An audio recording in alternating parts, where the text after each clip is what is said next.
কোরআনের আলোচনা যখন হবে, যেখানে হবে, যেই আলোচনা করবে, ওই জায়গায় আমাদেরকে উপস্থিত হতে হবে। ওই জায়গায় কোরআনের ওয়াজ শোনার জন্য, কোরআনের আলোচনা শোনার জন্য আমাদেরকে উপস্থিত হওয়া লাগবে। নির্দেশ কার? আল্লাহর। আল্লাহর নির্দেশ মাঝে মধ্যে মানলেও হবে, মাঝে মধ্যে ছাড়লেও হবে, তাই নাকি? না, কন্টিনিউ আল্লাহর পক্ষ থেকে যখন যেভাবে যে অবস্থায় হুকুম আসবে, ওই হুকুম পুরা করা আমার জন্য দায়িত্ব। কেন? আমি আল্লাহর গোলাম। আমি কার গোলাম? আল্লাহর গোলাম। গোলামের কাজ হলো মনিবের যথাযথ হুকুম যখন যেভাবে যে অবস্থায় হুকুম আসে, গোলামের দায়িত্ব হলো ওই মনিবের হুকুম পুরা করা, আর কোনো দায়িত্ব নাই। আমার প্রিয় মুসলমান ভাইয়েরা, মাহে রমজান একেবারেই সন্নিকটে চলে এসেছে। রমজানের আগে আমাদের সকলকেই পূত পবিত্র হওয়া লাগবে। রমজানের আগেই আমাদেরকে প্রস্তুতি গ্রহণ করে, আমাদের সকলকেই পূর্ণ প্রস্তুতি গ্রহণ করে রমজানে প্রবেশ করা লাগবে। এজন্য মাহে রমজানের আগে যেই আয়াতে কারিমা আমি আপনাদের খেদমতে তেলাওয়াত করেছি, খুবই গুরুত্বপূর্ণ একটি আলোচনা। সূরাত আলী ইমরানের 133 এবং 34 নম্বর আয়াতে কারিমা তেলাওয়াত করেছি। এ ভাই, 33 এবং 34 নম্বর আয়াতে আল্লাহ কি বললেন? সূরা আলী ইমরান আল্লাহ সুবহানাহু ওয়া তাআলা বলেন, ওয়াসারি'উ ইলা মাগফিরাতিন মির রাব্বিকুম ওয়াসারি'উ ইলা মাগফিরাতিন মির রাব্বিকুম ওয়া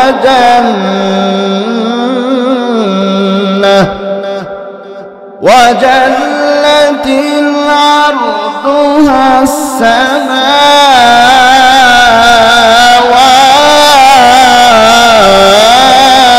والأرض। আল্লাহ কি বলেন? وسارعوا إلى مغفرة من ربكم وجنة। আল্লাহ বলেন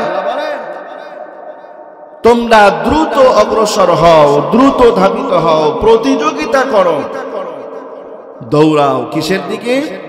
অগ্রসর হও ইলা মাগফিরা, মাগফিরাতের দিকে। মির রাব্বিকুম, তোমাদের রবের পক্ষ থেকে। মাগফিরাত কার পক্ষ থেকে ভাই? আল্লাহর পক্ষ থেকে। আল্লাহ বলেন যে তোমার রবের পক্ষ থেকে যেই মাগফিরাতের ঘোষণা, যেই মাগফিরাতের অফার করা হচ্ছে, ওই মাগফিরাতের দিকে দ্রুত অগ্রসর হও, ধাবিত হও। ওয়া জান্নাতিন, এবং জান্নাতের দিকে অগ্রসর হও। সম্মানিত ভাইরা, মাগফিরাত এবং জান্নাত দুটির সাথে খুব কানেকশন। মাগফিরাত ছাড়া জান্নাতের বিকল্প নাই। এই জান্নাত পেতে হলে মাগফিরাতের কোনো বিকল্প নাই। কেন? জান্নাত হলো পূত পবিত্র, জান্নাত হলো পরিষ্কার পরিচ্ছন্ন, আর গুনাহ হলো নাপাক, গন্দিগি, পচা। যেই শরীরের মধ্যে গুনাহের নাপাক আছে, ওই শরীর কখনোই জান্নাতে প্রবেশ করবে না। আমার প্রিয় মুসলমান ভাইয়েরা, এজন্য আল্লাহ সুবহানাহু ওয়া তাআলা বলেন, وسارعوا إلى مغفرة من ربكم وجنة عرضها السماوات والأرض। এ বান্দা, মাগফিরাতের দিকে দ্রুত অগ্রসর হও, দ্রুত যাও, প্রতিযোগিতা করো তোমার রবের পক্ষ থেকে, আর জান্নাতের প্রতিযোগিতা করো। জান্নাত যদি পেতে চাও, মালিকের পক্ষ থেকে মাগফিরাত নিয়ে নাও। মালিকের পক্ষ থেকে মাগফিরাত নিয়ে তোমার শরীরের মধ্যে যত গুনাহের নাপাক আছে বান্দা, সব গুনাহের নাপাক গুলো ধুয়ে পরিষ্কার করে, পরিচ্ছন্ন করে, পরিষ্কার পূত পবিত্র বানাও। বানানোর পর ওই যে আল্লাহ সুবহানাহু ওয়া তাআলা তোমার জন্য জান্নাত রেখে দিয়েছে, আখিরাতের মধ্যে তোমার জন্য বড় আজর আর প্রতিদান জান্নাত রেখে দিয়েছে বান্দা। ওই জান্নাত তোমার জন্য উপহার, তোমার জন্য প্রতিদান। এ বান্দা, মাগফিরাত যদি না পাও জান্নাতের আশা করিও না। মাগফিরাত যদি তোমার হাসিল না হয়, গুনাহ যদি মাফ না করাইতে পারো বান্দা, তাহলে আমার কবরে যাও না, আখিরাতের ফিকির করিও না। ওই আখিরাতে আমার তৈরি জান্নাত নামক বড় নিয়ামত, এত বড় নিয়ামত তোমাকে দেওয়া হবে না যদি তুমি মাগফিরাত নিতে না পারো। এ আমার ভাইরা, এই জন্য আল্লাহর পক্ষ থেকে আল্লাহ সুবহানাহু ওয়া তাআলা ঘোষণা দিচ্ছেন, বান্দা কার কার মাগফিরাত লাগবে দ্রুত আসো, আমি মাগফিরাত দিয়ে দেব। সুবহানাল্লাহ। এমন একজন মালিক আমরা পাইলাম, যেই মালিক আমাদেরকে দেওয়ার জন্য বারবার বারবার আহ্বান করে। এমন একজন মালিক আমরা পাইলাম, যেই মালিক দিতে পছন্দ করে, বান্দা দিতে পছন্দ করে না, নিতে পছন্দ করে, নিতে ভালোবাসে। আমাদের মালিক এমন একজন মালিক, যেই মালিক দিতেই বেশি পছন্দ করে। বান্দা কার কখন কি লাগবে, কখন কোন বান্দার কি প্রয়োজন, আল্লাহ সুবহানাহু ওয়া তাআলা হার হালাতে সব সময় বান্দার চাহিদা মেটানোর জন্য আহ্বান করতে থাকে।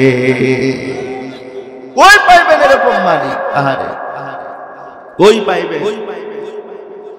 এজন্য আমার ভাইয়েরা, এই মজমার ভিতরেও এমন কোন মানুষ নাই দাঁড়ায়া বলতে পারবে, ওগো হুজুর আমার শরীরে কোনো গুনাহ নাই, আমি জীবনে কোনোদিন গুনাহ করি নাই, আমার জীবনে কোনোদিন কোনো অপরাধ নাই, আমি একেবারে পূত পবিত্র, আমি একেবারে নিষ্পাপ। এই কথা বলার মতো একজন মানুষও দাঁড়াইতে পারবে না, দাঁড়ানোর সাহস নাই। কেন? বলে আমরা সকলেই এই অপরাধী, এই রোগের রোগী। আমি নিজেও, আমার ভিতরে অসংখ্য গুনাহে জর্জরিত। বরং সবসময় কথা মনে করা, যে যেই মজমার ভিতরে আমরা থাকি না কেন, যেই এলাকায় যেই জায়গায় থাকি না কেন, এটা মনে করা যে এই মজমার ভিতরে, এই এলাকার ভিতরে, এই দেশের মধ্যে আমার চাইতে বড় গুনাহগার, আমার চাইতে বড় পাপী আর কেউ নাই। এ মালিক, আমার চাইতে বড় গুনাহগার, আমার চাইতে বড় পাপী আর কেউ নাই।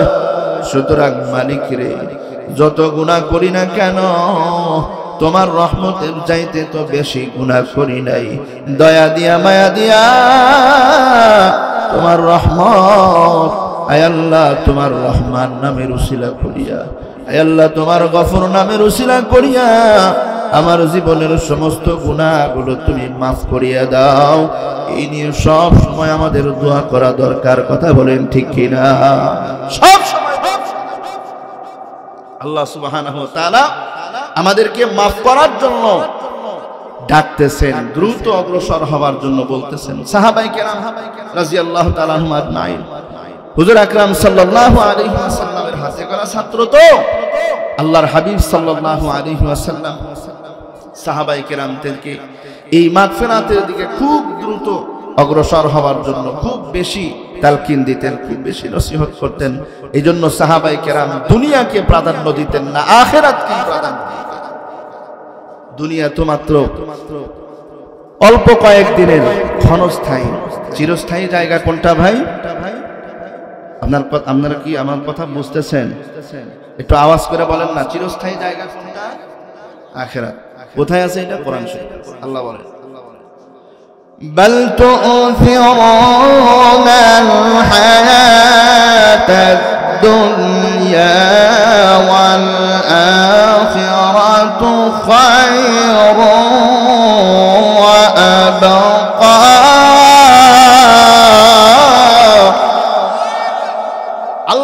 তোমরা তো দুনিয়ারে প্রাধান্য দাও।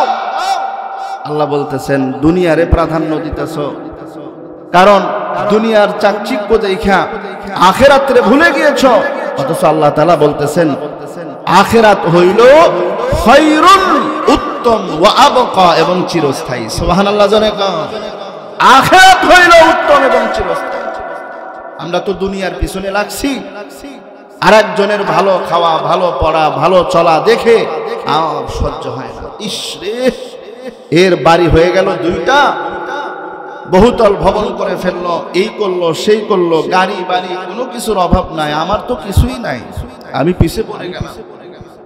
মুহতারাম হাজিরিন, আফসোস করতে থাকি, আর মরার পরেও আফসোস করব, কিন্তু এই দুনিয়ার জন্য নয়, বরং তখন আফসোস করবে না, হারে ওই সময় এই দুনিয়ার পিছনে না দৌড়াইয়া যদি আখিরাতের ফিকিরটা করতাম, যদি একটু জিকির আজকার বেশি করতাম, যদি একটু পাঁচ ওয়াক্ত নামাজের একটু ইহতিমাম বেশি করতাম, যদি একটু নফল ইবাদত গুলো বাড়াইয়া দিতাম, আজকে তো আমার চাইতে বড় লোক, আজকে তো আমার চাইতে সফল ব্যক্তি আর কেউ হতে পারত। ওই দিন আফসোস করবে। আমার মুরব্বী বাবাজিরা খুব ভালো করে কথাগুলো বুঝবেন। এই জন্য যা কিছু করা দরকার, যতক্ষণ পর্যন্ত আপনার ভিতরে আত্মা নামক রূহ নামক জিনিসটা আছে, এই রূহটা যখন আপনার এই 3.5 হাত বডির থেকে বেরিয়ে যাবে, এ বাবা, ওই রূহটা বের হয়ে যাবার সাথে সাথে এই বডির আর কোনো দাম থাকবে না। এখন আপনার দাম অনেক বেশি। আপনি ডাক দিলে একটা ফোন কলের মাধ্যমে মুহূর্তের মধ্যে শত শত হাজার হাজার মানুষ আপনার পিছনে ঘুরঘুর করে, আপনি ফোন কল করার কারণে কত মানুষ আপনার পিছনে দাঁড়ায় যায়। আপনি মনে করছেন আরে আমি তো দুনিয়ার অনেক বড় লিডার, অনেক বড় নেতা, আমি তো অনেক বড় পাওয়ারফুল একজন ব্যক্তি, আমার মতো সফল মানুষ, আমার মতো কামিয়াব দুনিয়াতে আর কেউ নাই, এই এলাকায় আর কেউ নাই। এ ভাই, এখন আমরা মনে করতেছি যে যেই লোকটা ডাকলে মানুষ আছে সেই সফল, ওই লোকটার এখন শক্তি আছে, সাহস আছে, ক্ষমতার চেয়ার আছে, এই জন্য তার দাম বেশি। ও ভাই, যখন তার ভিতর থেকে রূহটা চলে যাবে, ওই লোকটার সব পড়ে থাকবে, কিন্তু উনি থাকবে না। সব কিছু থাকবে, টাকা পয়সা, গাড়ি বাড়ি, অর্থ, ব্যাংক ব্যালেন্স সব থাকবে, মাগা উনি থাকবে, আমি থাকবো না, আপনি কেউ থাকবো না। বলেন তো দেখি, তাহলে এই দুনিয়ার এত চাকচিক্য দেখে, এত লোভ করে ভোগ বিলাসে মত্ত হওয়ার কি দরকারটা? যতটুকু না হলেই নয়, এতটুকু গ্রহণ করতে হবে, বাকিটা গ্রহণ করা যাবে না, অন্যদিকে যাবার সুযোগ নেই। যে কথা বলতেছিলাম যে সাহাবায়ে কেরামদের মেজাজ আমাদের মেজাজ আকাশ পাতাল। আমার প্রিয় মুসলমান ভাইয়েরা, হযরত সাহাবায়ে কেরাম দ্রুত অগ্রসর হতেন, প্রতিযোগিতা করতেন, আমলের প্রতিযোগিতা করতেন। তাদের ভিতরে ওই যে মালিকের সামনে দাঁড়ানো লাগবে, মালিকের সামনে দাঁড়াবো, কি নিয়ে দাঁড়াবো, কি এমন আমল আছে আমার দুনিয়াতে। আয় হায় হায়, হযরত আবু বকরের মতো সাহাবী পেরেশান। আবু বকর চিন্তা করে, ও মালিক, আমি আবু বকর, এমন কোন আমল আমার নাই, এমন কোন আমল আমার কাছে নাই যে আমলটা তোমার কাছে পেশ করতে পারবো। দুনিয়াতে আইলাম, খাইলাম, ঘুমাইলাম, পায়খানা প্রস্রাব করলাম, শেষ। ও মালিক, কেন আমারে গাছ বানাইলা না, লতা পাতা বানাইলা না, কেন আমারে পশু পাখি বানাইলা না? এ আবু বকর নিজের নিজে ধিক্কার দেয়, আবু বকর তুই কেন মাটি হইলি না? আমার ভাই হযরত ওমর, বড় বড় সাহাবী, সমস্ত সাহাবীরা শুধু কান্না করতেন মালিকের সামনে দাঁড়াবার ভয়ে। কি নিয়ে দাঁড়াবো, কি জবাব দেব? মালিক যখন প্রশ্ন করবে, ও বান্দা, আমি যে তোমারে নাজ নিয়ামত নিয়ে পাঠাইছিলাম, তোমারে আমি যা চাইছো তাই দিলাম, সব কিছু দিলাম, এত কিছু দেওয়ার পরেও আমার নিয়ামতের কি শুকর আদায় করছো? এ বান্দা, তুমি কি এমন আমল করছো আমার কাছে পেশ করো, কি জবাব দেব আল্লাহর সামনে? মুসলমান ভাইয়েরা রে আমার, আল্লাহ সুবহানাহু ওয়া তাআলা হযরত রাসূল করিম সাল্লাল্লাহু আলাইহি ওয়াসাল্লামের মাধ্যমে সাহাবায়ে কেরামদেরকে ওইভাবেই প্রস্তুত করিয়েছে। সাহাবীরা হযরত আবু বকর সহ সমস্ত সাহাবায়ে কেরামদের ফিকির ছিল, টার্গেট, ফোকাস ছিল শুধু আখিরাতের দিকে। দুনিয়ার যেখানে যে অবস্থায় আসি না কেন, আলহামদুলিল্লাহ, আমার দুনিয়াতে কি পাইলাম, কি খাইলাম, কি রইলো, এগুলো দেখার টাইম নাই। আখিরাতের জন্য আমি কি পুঁজি করলাম এটা দেখার।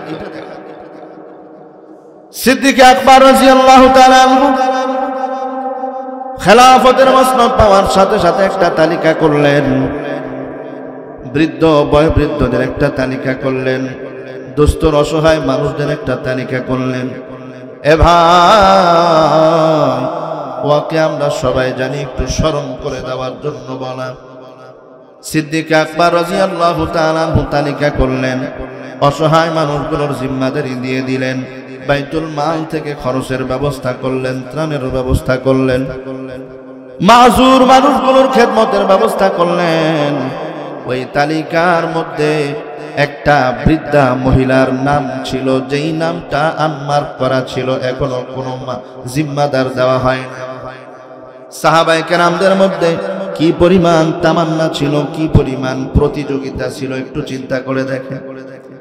ওমর গিয়া দেখলেন তালিকার মধ্যে একজন বৃদ্ধা মহিলার নাম দেখা যায়। এই মহিলার খেদমত করার মতো কেউ নাই। আয় হায় রে, এই সুযোগ তো ওমর হাতছাড়া করতে পারে না, এই সুযোগ তো আমি হাতছাড়া করতে পারি না। ফারুক আযম রাদিয়াল্লাহু তাআলা আনহু পরের দিন ফজরের নামাজ পড়ে বের হয়ে গেলেন। বুড়ির দরজায় গিয়ে নক করে, ও বুড়িমা, দরওয়াজা খোলো, আমি ওমর এসেছি তোমার ঘরের কাজ করে দেওয়ার জন্য। বুড়িমা, দরওয়াজাটা খুলে দাও, তোমার কি কি কাজ করা লাগবে আমারে বলো। পানি আনা দরকার, আমি ওমর পানি এনে দেই। ঘর পরিষ্কার করা দরকার, আমি ঘর পরিষ্কার করে দেই। বিছানা ঝাড়ু দেওয়া দরকার, বিছানা ঝাড়ু দিয়ে দিই। যা যা কাজ করা দরকার আমারে বলো, আমি তোমার কাজ করে দেওয়ার জন্য প্রস্তুত। হযরতে ফারুক আযম রাদিয়াল্লাহু তাআলা আনহু বড় তামান্না নিয়া, বড় আগ্রহ নিয়া গেল। উত্তর আসে, বুড়ি উত্তর দেয়, এ বাবা, প্রতিদিন যে আল্লাহর বান্দা আমার খেদমত করে, আজকে ওই আল্লাহর বান্দা আমার খেদমত করে চলে গিয়েছে। ওমর গেল, এত বড় একটা সুযোগ হাতছাড়া করা যাবে না, এত বড় একটা আখিরাতের কামাই, এটা হাতছাড়া করার কোনো সুযোগ নাই। আমি ওমর মালিকের কাছে কি নিয়ে যাব? যদি এইটা নিয়ে পেশ করতে পারি, মালিক এই যে দেখো আমি একটা বুড়ির খেদমত করেছি, আল্লাহু আকবার, আমি একটা বুড়ির খেদমত করেছি মালিক, এই যে দেখো আমার তো কিছুই নাই। আল্লাহ ইউসিলাই কুনিয়া দেখো না ওমরে মাফ করা যায় কিনা। ওমর বড় দিনের তামান্না নিয়ে গেল, কিন্তু ওমরের তামান্না, ওমরের আশা আকাঙ্ক্ষা পূরণ হলো না। যখন শুনলেন কোন এক আল্লাহর বান্দা কাজ করে চলিয়া গেছে, উনি মনে করলেন আজকে ফজরের পরে মনে হয় দেরি হয়ে গেছে, আরো আগে যাওয়া দরকার। তাহাজ্জুদের সময় গেলেন, গিয়া আবারও আগের দিনের মতো নক করতেছেন। সালাম দিলেন, বুড়িমা দরওয়াজা খোলো, তোমার ঘরের যত কাজ আছে আমারে দাও, আমি তোমার কাজগুলো করে দেই। একই উত্তর আসলো, যে আল্লাহর বান্দা গতকালকে কাজ করে গেছে, ওই আল্লাহর বান্দা আজকেও সবগুলো কাজ আমার করে গিয়েছে, সব করে গিয়েছে, কিছু বাকি রাখে নাই। মাহজুর বৃদ্ধা মহিলা উত্তরটা দিল বড় আনন্দ হইয়া, বড় খুশি হইয়া। এ বাবা, হযরত ওমর কিন্তু খুশি হইল না।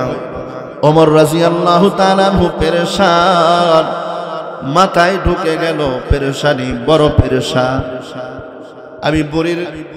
আমি বৃদ্ধা মহিলার কাজ পরে করব, খেদমত পরে করব, ওই আল্লাহর বান্দার আগে ধরা দরকার, যে আল্লাহর বান্দা আমার আখিরাতের ব্যবসার মধ্যে হাত লাগাইছে। পরের দিন রাত্রিবেলায় দাঁড়ায় গেল, এশার নামাজের পরে দাঁড়ায় গেল বুড়ির বাড়ির পাশে। জোরজাপটার পিছনে ওত পেতে রইল, কোন আল্লাহর বান্দা আসে আমি দেখতে চাই। এ মুসলমান ভাইয়েরা, যুবক ভাইয়েরা, খুব ভালো করে বুঝেন কথাগুলো। হযরতে সিদ্দিক আকবর রাদিয়াল্লাহু তাআলা আনহু যে তালিকা করেছিলেন, উনি কিন্তু একজন রাষ্ট্রপ্রধান। ওই সময় মুসলমানদের লিডার, ওই সময় মুসলমানদের বড় নেতা, রাষ্ট্রপ্রধান হযরতে ফারুক আজম রাদিয়াল্লাহু তাআলা আনহু ছিলেন রাষ্ট্রপ্রধান। ওই দিন যখন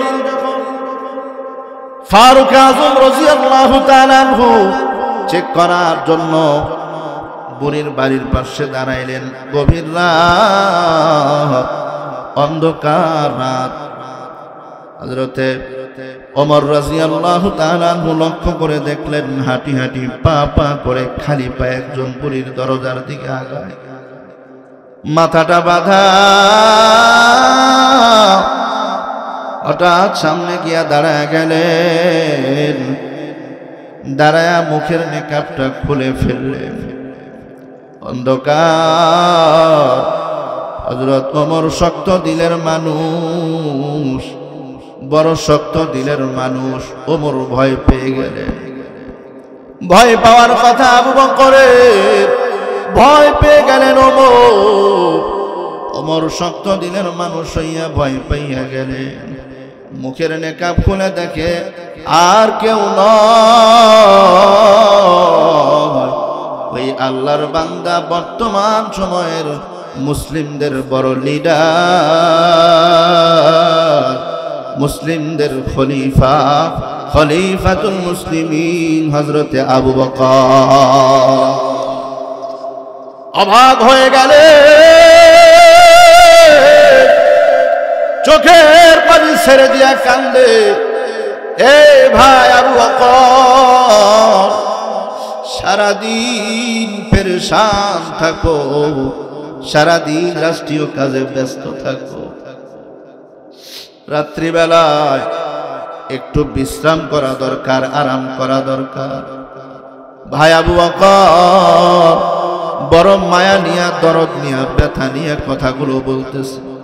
এ ভাই আবু বকর, এই ধরনের ছোট্ট ছোট্ট কাজগুলো আমাদেরকে দিয়ে করাইলে কি হয়? তুমি আমিরুল মুমিনিন, মুসলমানদের লিডার, তুমি এই সময়ের আমাদের নেতা, আমাদের লিডার। মানুষ যদি জানে মুসলমানদের লিডার, মুসলমানদের বড় নেতা, মুসলমানদের আমির রাত্রির অন্ধকারে মানুষের দ্বারে দ্বারে গিয়া কাজ করে, পায়ের মধ্যে জুতা নাই, কেন তুমি খালি পায়ে এই গভীর রাত্রে ছোট্ট একটা কাজ করার জন্য আইলা? আবু বকর এমন একটা উত্তর দিছে রে ভাই, ওই উত্তরটা শোনার জন্য ফারুক মোটেও প্রস্তুত ছিলেন না। আরো আতঙ্কিত হয়ে গেলেন। ওমর বললেন, ও ভাই আবু বকর, ওই উত্তর আগে পরে জানতে চাই, আগে বলো তোমার পায়ের জুতাটা কোথায়? জুতাটা পর্যন্ত পরো নাই। হযরতে ওমর ফারুক রাদিয়াল্লাহু তাআলা আনহু চোখের পানি ছেড়ে দিয়ে কান্দে, আর মায়া ভরা কণ্ঠে প্রশ্ন করে, ভাই আবু বকর, জুতাটা পর্যন্ত পরতে পারলা না কেন? তুমি জুতা ছাড়া খালি পায়ে আসলা? এই পাথুরি রাস্তা, কঙ্কর ভরা রাস্তা, তুমি কেন খালি পায়ে হেঁটে হেঁটে আসলা? আবু বকর বলে, ভাই ওমর, আমি যদি জুতা পায়ে দিয়ে আওয়াজ করে এই বুড়ির বাড়িতে আসি, আমার জুতার আওয়াজে যদি কোনো মুসলমানের ঘুম ভেঙে যায়, আর মালিক যদি আমারে জিজ্ঞাসা করে, এ মুসলমানদের নেতা, এ খলিফা আবু বকর, খেলাফত পাইয়া মুসলমানদের লিডার হইয়া জুতা পায়ে হেঁটে মুসলমানদের ঘুমের ডিস্টার্ব করছিলা কেন? উত্তর দাও। কি জবাব দেব আমি? ওমর যখন প্রশ্ন করলেন, বুঝলাম এই জন্য আপনি জুতা পরেন নাই, মানুষ জানবে, মানুষের ঘুম নষ্ট হবে। মুখ বেঁধেছেন কেন? কয় মানুষ আমাকে দেখে চিনে ফেলবে, বুঝে ফেলবে, জন্য মুখ বাঁধ। কেন আসলেন? এই কাজগুলোকে আমাদেরকে দিয়ে করানো গেল না? হযরত আবু বকর রাদিয়াল্লাহু তাআলা আনহু উত্তর দেন, এ ভাই ওমর, আমি উল্টা তোমারে প্রশ্ন করি, মুসলমানদের নেতা, মুসলমানদের আমির কে? মুসলমানদের আমির কে বলো তো? ওমর বলতেছেন, আপনি তো মুসলমানদের আমির।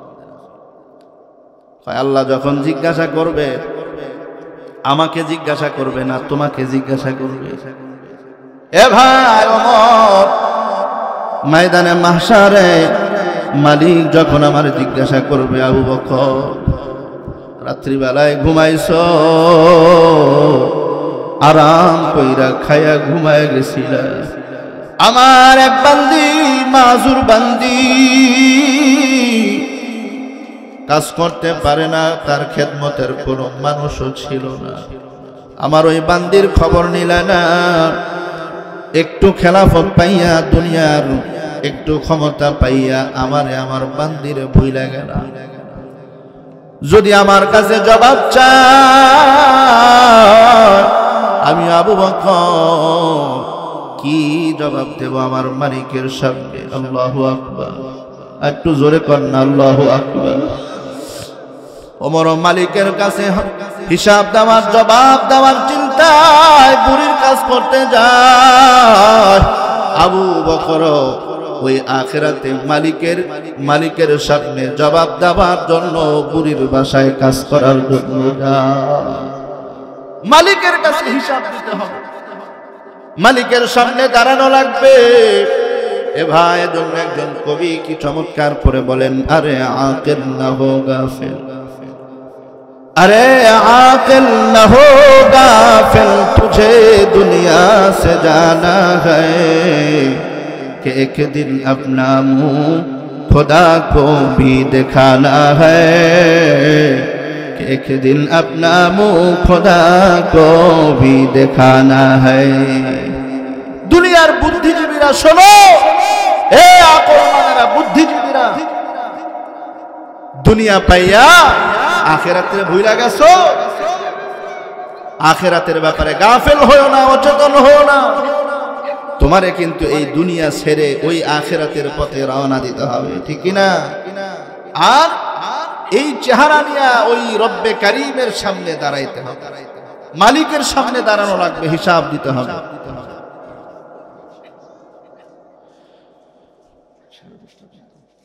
আমার প্রিয় মুসলমান ভাইরা, এই যে দেখেন সাহাবায়ে কেরামদের ভিতরে ওই মালিকের কাছে কি জবাব দেবে এই ফিকির ছিল তাদের অন্তরের মধ্যে। তাদের অন্তরের মধ্যে আল্লাহর সামনে দাঁড়ায় কি জবাব দিবে, আখিরাতে আমার কি হবে, কি হবে, আমার কি নিয়ে যাব আমি মালিকের সামনে। আমার তো মাগফিরাত নিতে পারলাম না, আল্লাহ না বলছে মাগফিরাত না হইলে জান্নাত পাওয়া যাবে না, জান্নাতের জন্য, মাগফিরাতের জন্য প্রতিযোগিতা করার জন্য আল্লাহ বলছিল। এ ভাই, আমাদের কিন্তু আখিরাতের চিন্তায় ঘুম হতো না, পেরেশান হয়ে যেত। মাগফিরাত দরকার, সবাই বলে মাগফিরাত দরকার, সাহাবীরাও বলে মাগফিরাত দরকার, আমাদের মুরব্বীরাও বলে মাগফিরাত দরকার। এ ভাই, ওলামায়ে কেরাম বলে মাগফিরাত দরকার। ওলামায়ে কেরাম রাত্রিবেলায় ঘুমায় না, তাহাজ্জুদের নামাজ পড়ে পড়ে মালিকের দরবারে কদমে সেজদা দিয়ে দিয়ে কাঁদে আর বলে, মালিক,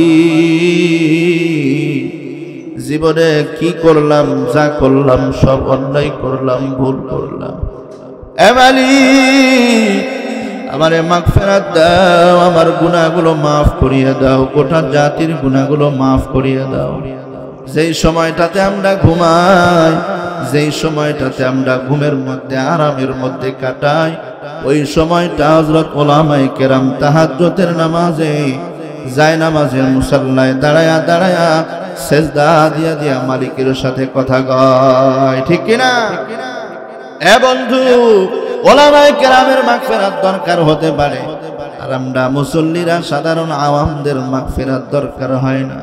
বরং বড় দুঃসাহসের সাথে কথা বলি, এই কথা বলি যে আমার তো মাগফিরাত দরকার নাই, বরং আমি হলাম একজন পূত পবিত্র মানুষ, আমি একজন গুনাহমুক্ত মানুষ, আমি একজন ভালো মানুষ, আমি একজন পরহেজগার মানুষ, আমার শরীরে কোনো গুনাহ নাই।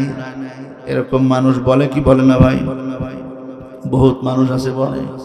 এই যে কয়দিন আগেই তো ভাইরাল হলো একটা কথা, আমাদের টাঙ্গাইলের একজন বিখ্যাত নেতা, গত 17 বছরের বিখ্যাত একজন নেতা ছিল, কিছুদিন পূর্বেই তাকে নেতৃত্ব থেকে বহিষ্কার করা হয়েছে। সেই বহিষ্কৃত পাগল নেতা সে মাইকের সামনে দাঁড়ায়া দাঁড়ায়া বসে বসে হুজুরকে বলে, হুজুর, আপনারা তো মোনাজাতের মধ্যে আমিন আমিন বলেন, আপনারা সবাই তো আমিন আমিন বলেন, কেন?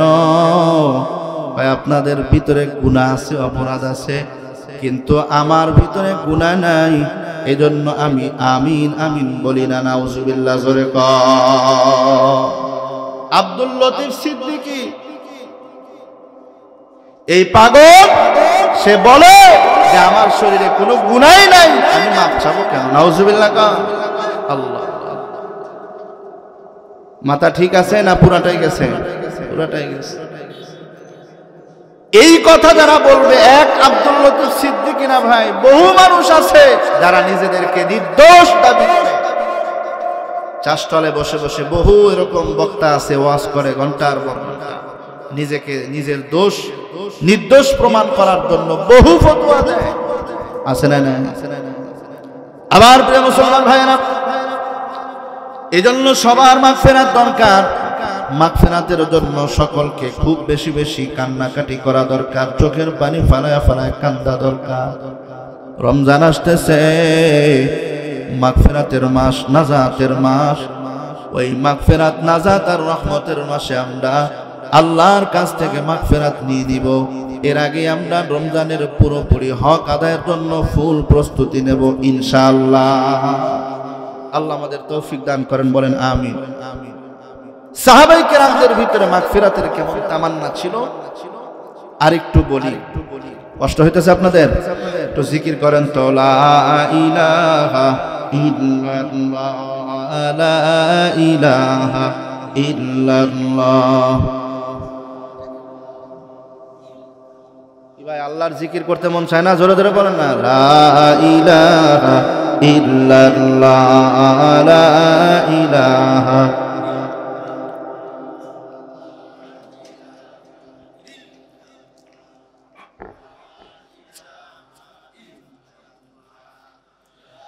লা ইলাহা ইল্লাল্লাহু মুহাম্মাদুর রাসূলুল্লাহ সাল্লাল্লাহু আলাইহি ওয়াসাল্লাম। বলতেছিলাম সাহাবায়ে কেরামদের অবস্থা কেমন ছিল। এই যে মাগফিরাতের এবং জান্নাতের তামান্না যার ভিতরে থাকবে, সামনের আয়াতে আরো কিছু আলোচনা আছে, এই গুণগুলো যাদের ভিতরে থাকবে এরা হলো মুত্তাকিন, এরা হলো মুহসিনিন। আল্লাহ বলেছেন মুহসিনিনদেরকে আল্লাহ তাআলা বেশি পছন্দ করেন, ভালোবাসেন। আল্লাহর ভালোবাসা যদি আমরা পেয়ে যাই, আর কিছু লাগবে বাবা? আল্লাহ, কিচ্ছু লাগবে না। দুনিয়াতে আপনি কি পাইলেন কি পাইলেন না দেখার দরকার। আমার সাথে কে আছেন? আওয়াজ করে বলতে হবে, কে আছে? আমার প্রিয় মুসলমান ভাইরা, সাহাবায়ে কেরামদের মধ্যে অপরাধ হয়ে গেলে, অপরাধ সংগঠিত হয়ে গেলে সাথে সাথে রাসূলের দরবারে যাইতেন, গিয়া বলতেন, ইয়া রাসূলুল্লাহ, ইয়া হাবিবাল্লাহ, আমার দ্বারা তোমার তো অন্যায় হয়ে গেছে, গুনাহ হয়ে গেছে, পরামর্শ দেন কি করে আমার মাগফিরাত পাবো, কি করে আমি এই গুনাহ থেকে বাঁচতে পারবো, গুনাহ থেকে পরিত্রাণ পেতে পারি। নবীজির কাছে পরামর্শ থাকলে পরামর্শ দিতেন, না থাকলে আসমান থেকে পরামর্শ নিয়ে আসতেন। মালিকের কাছে দোয়া করতেন, মালিক আসমান থেকে জিব্রাইলকে পাঠায়া পরামর্শ সমাধান দিয়ে দিতেন। এ ভাই, হযরত সালাবাতুল আনসারী রাদিয়াল্লাহু তাআলা আনহুর ঘটনা আমরা শুনেছি। বিখ্যাত সাহাবী হযরত সালাবাতুল আনসারী রাদিয়াল্লাহু তাআলা আনহু, অপরাধ সংগঠিত হয়ে গেছে, ছোট্ট একটা অপরাধ সংগঠিত হয়ে যাওয়ার কারণে নিজেকে বড় তুচ্ছ তাচ্ছিল্য মনে করতেছেন, ধিক্কার দিতেছেন। ভাই আব্দুর রহমান বন্ধু হিসাবে, ভাই হিসাবে তার স্ত্রীকে জিম্মাদারি দিয়ে গিয়েছিলেন, দেখার জন্য যুদ্ধে গিয়েছিলেন। জিহাদ থেকে আসার পর তালাশ করতেছেন জিগারে দোস্ত, প্রিয় মহব্বতের বন্ধু সালাবাতুল আনসারী কোথায়। বিবির কাছে গিয়া বলে, বিবি আমার দোস্ত কই, সালাবা কই। বিবি ডাক দেয়া বলে, সালাবা তো রেখে গিয়েছো, আমার জিম্মাদারি দিয়ে গিয়েছো আমাকে দেখাশোনা করার জন্য। সালাবা তোমার জিম্মাদারি পালন করতে পারে না, সে আমার হাত ধরে ফেলেছিল কোমল লোক নিয়া। এখন সে, আমি যখন তাকে আল্লাহর ভয় দেখাইছি, এ ভাই সালাবা, তোমার ভিতরে কি আল্লাহর ভয় নাই? তুমি কি আল্লাহকে ভয় পাও না? ওই যে সাহাবায়ে কেরামদের মধ্যে একটা হালত ছিল যে যত কিছুই করুক না কেন, যখনই আল্লাহর ভয়ের কথা শুনবে, যখনই আল্লাহর ভয়ের প্রশ্ন হবে, ওই সাহাবায়ে কেরামদের ভিতরে আগুন লেগে যেত। আগুন লেগে গেল সাহাবার। আল্লাহর ভয়ের প্রশ্ন, আমি তো নবীর সাহাবী, কেন আমি আল্লাহকে ভয় করব না? আল্লাহর ভয় কেন থাকবে না আমার ভিতরে? সাথে সাথে হাত ছেড়ে দিয়ে তো পাহাড়ি অঞ্চলের দিকে ছুটে চলে গেছে। আমার প্রিয় মুসলমান ভাইয়েরা, হযরত সালাবাতুল আনসারী রাদিয়াল্লাহু তাআলা আনহু পাহাড়ি অঞ্চলের মধ্যে যায় আর গড়াগড়ি করে মালিকের কাছে দোয়া করে, ওগো মালিক, আমার মতো কীট, আমার মতো নালায়েক, আমার মতো গুনাহগার নাফরমান বান্দা দুনিয়াতে আর কেউ নেই। আমার ভাই আব্দুর রহমানের সামনে আমি দাঁড়াইতে পারবো না, আমি কোন সাহাবীর সামনে দাঁড়াইতে পারবো না, আমি রাসূলের সামনে দাঁড়াইতে পারবো না। ওগো মালিক, দুনিয়াতে এদের সামনেই যদি আমি দাঁড়াইতে না পারি, ও মালিক, আমি তোমার সামনে কেমনে দাঁড়াবো?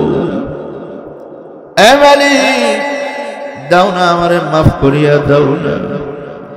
মুসলমান ভাইরা, হযরত সালাবাতুল আনসারী রাদিয়াল্লাহু তাআলা আনহু পাহাড়ি অঞ্চলে গিয়ে অবস্থান করতেছেন, বাড়িতে যায় না, মদিনায় যায় না। নবীজি ফিরে আসলেন, আব্দুর রহমান ফিরে আসলেন। আব্দুর রহমান গিয়ে নবীজিকে বললেন, ইয়া রাসূলুল্লাহ, ইয়া হাবিবাল্লাহ, আমি সালাবাতুল আনসারীর বাড়ির জিম্মাদারি দিয়া, দায়িত্ব দিয়া গিয়েছিলাম। আসার পর বিবির কাছ থেকে এরকম ঘটনা শুনলাম। নবীজি হয়রান হয়ে গেলেন, পেরেশান হয়ে গেলেন। সরকারে দো আলম সালাবাতুল আনসারীকে ডেকে পাঠাইলেন। সালাবাতুল আনসারী যায় না, বিশ্বনবী সরকার দো আলম ডেকে পাঠাইলেন, সালাবারে যায় না। এ ভাই, আল্লাহর হাবিব সাল্লাল্লাহু আলাইহি ওয়াসাল্লাম দেখে পাঠাইছেন ঠিকই, সালাবা যখন সামনে গেল, বিশ্ব নবী সরকারে দো আলম সালাবার থেকে মুখটা ফিরায় নিলেন। এমনিতেই সালাবার ভিতরে আগুন, আরো ওই আগুনের জ্বলে পুড়ে ছারখার হয়ে গেল। নবী আমার দিকে তাকায় না, সমাধান দিতে পারলেন না। হযরত সালাবাতুল আনসারী রাদিয়াল্লাহু তাআলা আনহু আবার গেলেন, কান্না শুরু করিয়া দিলেন। দুনিয়ার কারো কাছে কোনো সমাধান পাইলাম না। ওগো মালিক, আমার বুঝি মাফ নাই, আমার বুঝি মুক্তি নাই, আমার বুঝি নাজাত নাই।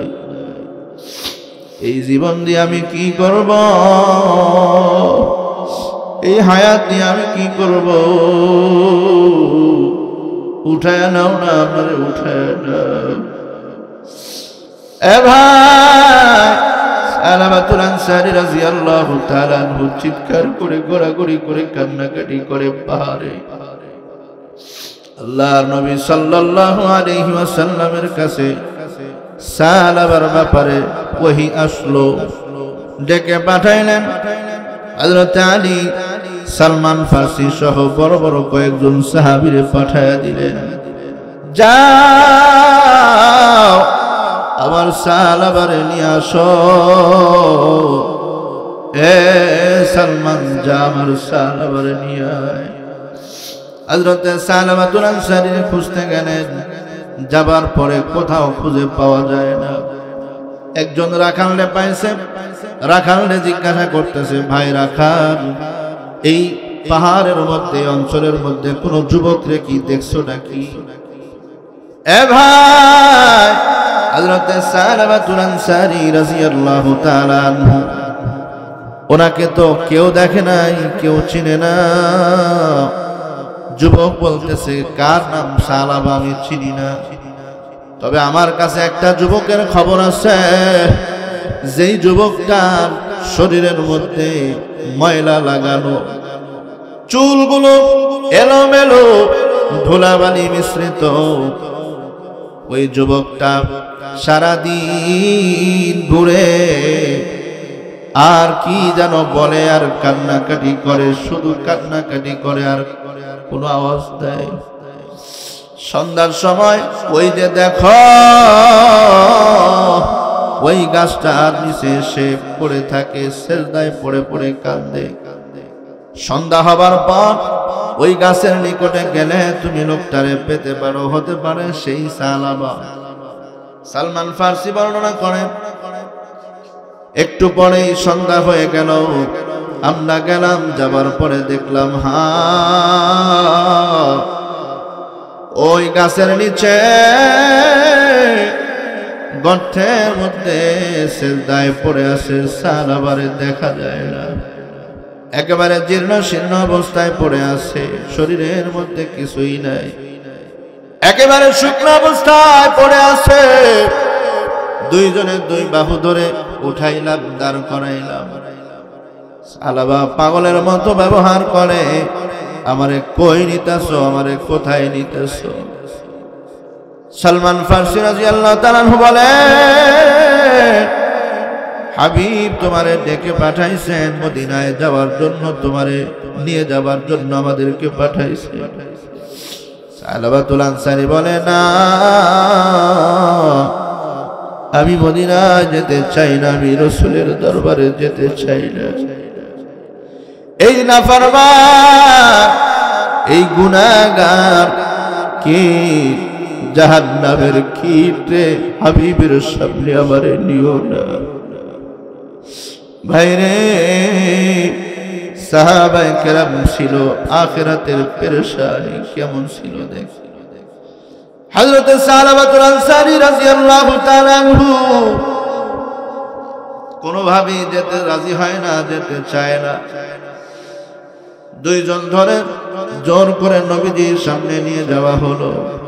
আল্লাহর হাবিব সাল্লাল্লাহু আলাইহি ওয়াসাল্লাম নামাজরত অবস্থায় ছিলেন। নামাজের মধ্যে সূরাতুত তাকাসুর তেলাওয়াত করতেছিলেন। এ বাবা,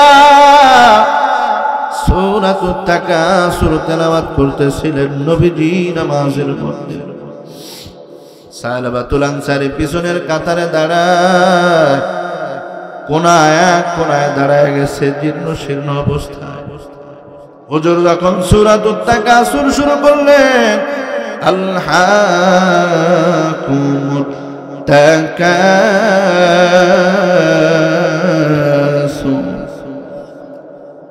আল্লাহর হাবিব সাল্লাল্লাহু আলাইহি ওয়াসাল্লাম যখন সূরাটা শুরু করলেন, বর্ণনাকারী লেখে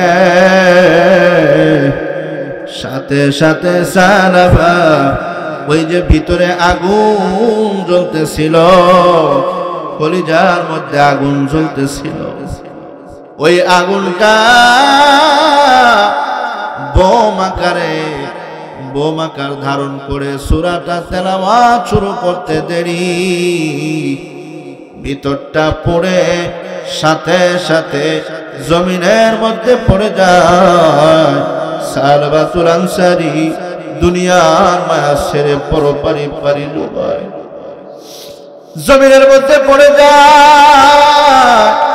হাবিব পরবর্তীতে আসেন, নামাজের পরে খবর নেন কি হয়েছে আমার সাহাবা। সাহাবীরা বলেন, ইয়া রাসূলুল্লাহ, বেহুশ হয়ে পড়ে আছে সাহাবা। নবীজি বলেন, আমার কোলে দাও, একটু পানি খাওয়াও। সাহাবীরা বললেন, নবী গো, পানি খাওয়াইলে কোনো লাভ নাই, সাহাবা দুনিয়াতে আর নাই। এ ভাই, হযরত সালাবাতুল আনসারী রাদিয়াল্লাহু তাআলা আনহু দুনিয়া ছেড়ে চলে গেলেন। আল্লাহর হাবিব সাল্লাল্লাহু আলাইহি ওয়াসাল্লাম ওই যে জান্নাতের কথা, মাগফিরাতের কথা বেশি বেশি শুনাইতেন। আমার ভাইরা, হযরত সালাবাতুল আনসারী রাদিয়াল্লাহু তাআলা আনহু দুনিয়া ছেড়ে যখন চলে গেলেন, ওই যে একটা তামান্না ছিল, মাগফিরাতের তামান্না, গুনাহ মাফির একটা তামান্না, আল্লাহ সুবহানাহু ওয়া তাআলা ওই তওবাটা এমন ভাবে পছন্দ করে নিয়েছেন, এমন ভাবে কবুল করে নিয়েছেন, সালাবার জীবনের সমস্ত গুনাহগুলো আল্লাহ মাফ করে দিয়েছে।